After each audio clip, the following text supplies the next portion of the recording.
Kadiskarte chicks, naranasan mo na bang mapayuko na lang sa mall dahil bigla siyang sumigaw?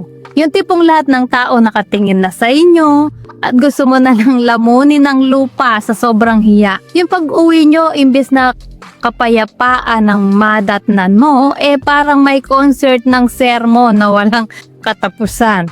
Nakakapagod, di ba? Yung pagramdam na parang lagi kang naka-on trial sa sarili mong relasyon.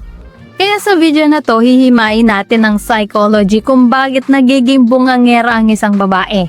At ibibigay ko sa iyo ang 10 high-value moves para patigilin ang iskandalo nang hindi ka nawawalan ng poise at nang hindi ka nagmumukhang api. At kadiskarte chicks, yung tip number 9, yan ang ultimate exit kapag ang boses niya ay naging toxic na para sa buhay mo. Kung gusto mong maibalik ang katahimikan ng isip mo, manood ka hanggang dulo. Pero bago po yan, i-comment mo muna kung taga saan ka para malaman ko naman po kung hanggang saan nang abot ng ating discarding usapan. At syempre, huwag mo kalimutang like ang video na to, mag-subscribe at i-hit ang notification bell para lagi po kayong updated sa mga love tips natin tuwing may bagong upload. So, ready ka na ba? Tara, simulan na natin. Move number 1. Intindihan ng science, emotional reactivity. Real talk, kadiskarte chicks. Sa psychology, ang madalas na pagsigaw at pag-iskandalo ay konektado sa poor impulse control, mataas na emotional reactivity o kaya learned behavior. Baka ganun ang kinalakihan niya.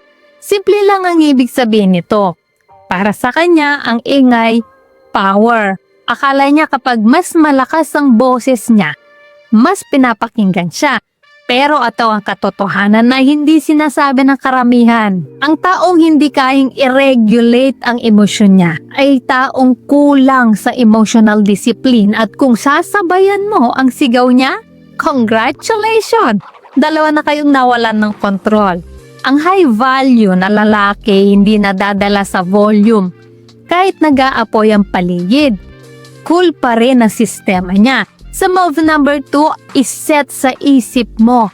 Disrespect na yan. Kadiskarte chicks, malinaw tayo ha. May karapatan siyang magalit, pero wala siyang karapatang hiyain ka sa publiko. Wala siyang karapatang sigawan ka sa harap ng ibang tao.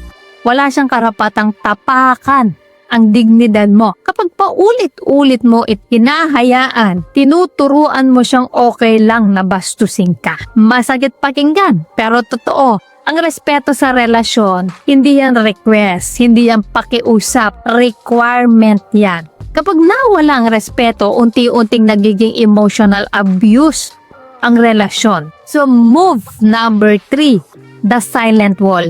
Ito ang unang tactical move mo. Kapag nagsimula na siyang tumaas ang boses, huwag kang sasabay. Sabihin mo ng kalmado, hindi ako makikipag-usap sa'yo hanggat ganyan ang tono mo.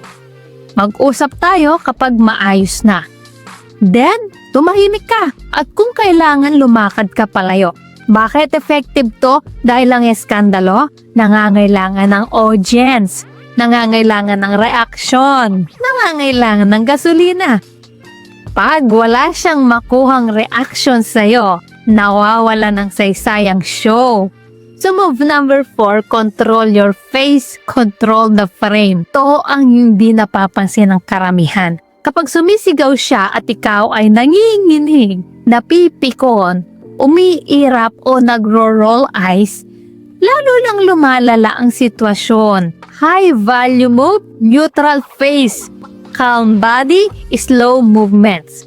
Kapag kalmado ang katawan mo, subconsciously bumababa ang intensity niya. Psychological mirroring yan. So move number 5, huwag makipag-debate sa peak ng galit. Ito ang malaking pagkakamali ng maraming lalaki. Gustong-gusto nilang manalo sa argumento habang mainit ang ulo ng babae. Kadiskarte chicks, mali yan. Kapag flooded na ng emosyon ang utak ng tao, wala nang logic na pumapasok. Kaya ang high value timing ay hindi habang sumisigaw siya, kundi kapag kalmado na siya. Remember this line, timing beats logic. So move number 6, immediate exit sa public scene. Kadiskarte chicks, tandaan mo to mabuti. Kapag gumawa siya ng eksena sa mall, restaurant, kalsada, or family gathering, huwag kang makipagtalo doon. High value move, tumayo, bayaran ng bill kung meron, sabihin ng mahinahon. Mag-usap tayo pag kalmado na. Then, umalis ka. Huwag kang lilingon. Bakit malakas to? Dahil ipinaparamdam mo may consequence ang iskandalo. Hindi ka available para sa drama. At hindi ka audience ng gulo.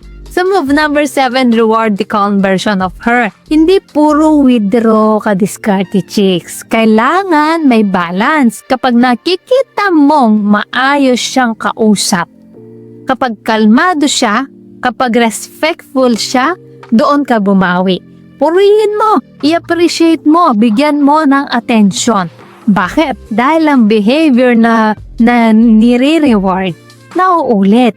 So move number 8, private conversation, not public correction. Isa pa tong high value rule. Huwag mo siyang i-correct sa harap ng ibang tao. Kahit mali siya, kahit obvious, kahit gigil ka na.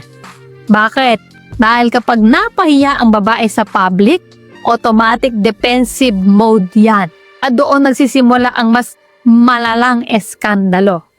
High value men, nag-uusap in private. So move number 9, the ultimate boundary. Ito na yung sinasabi kong mabigat kung pagkatapos ng mahinahong usapan. Clear boundaries, paulit-ulit na pagkakataon. Tuloy pa rin ang sigawan.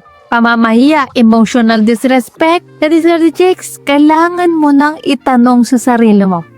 Ito ba ang buhay na gusto ko sa susunod na 10 to 20 years? Real talk. Ang bahay ng lalaki dapat sanctuary, hindi battlefield, hindi courtroom, hindi concert ng bunganga. Ang kapayapaan ng isip mo, non-negotiable yan.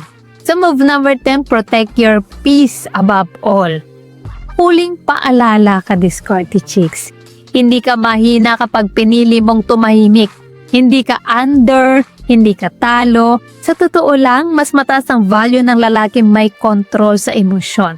Kaysa lalaking mabilis pumatol. Pero kung ang boses niya ay puro paninira na, puro disrespect na, at wala nang pagmamahal, minsan ang pinaka-high value move ay ang marunong umalis. Kadiskarte chicks, ang tunay na malakas na lalaki, hindi yung pinaka-malakas sigaw, kundi yung pinaka-may control sa sarili.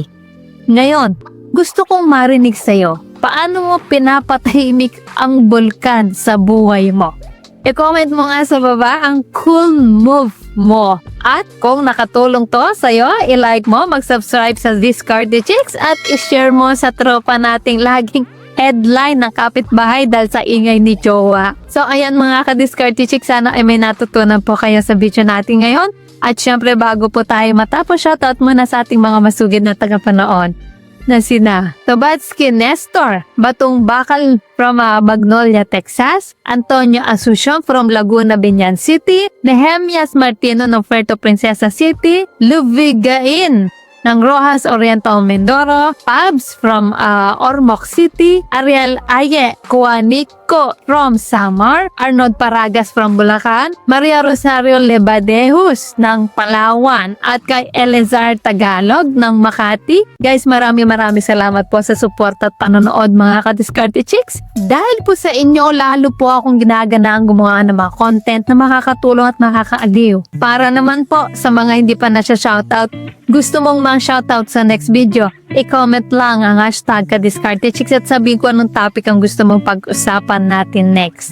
Kung nagustuhan mo ang video na ito, ay huwag kalimutang mag-like, mag-subscribe, at i-share ito. So guys, this is Diskarte Chicks, your love mentor na laging nandito para sa mga diskarteng pag-ibig. Kita-kits sa next video. Maraming salamat sa panonood. Ingat kayo palagi. Let's spread love.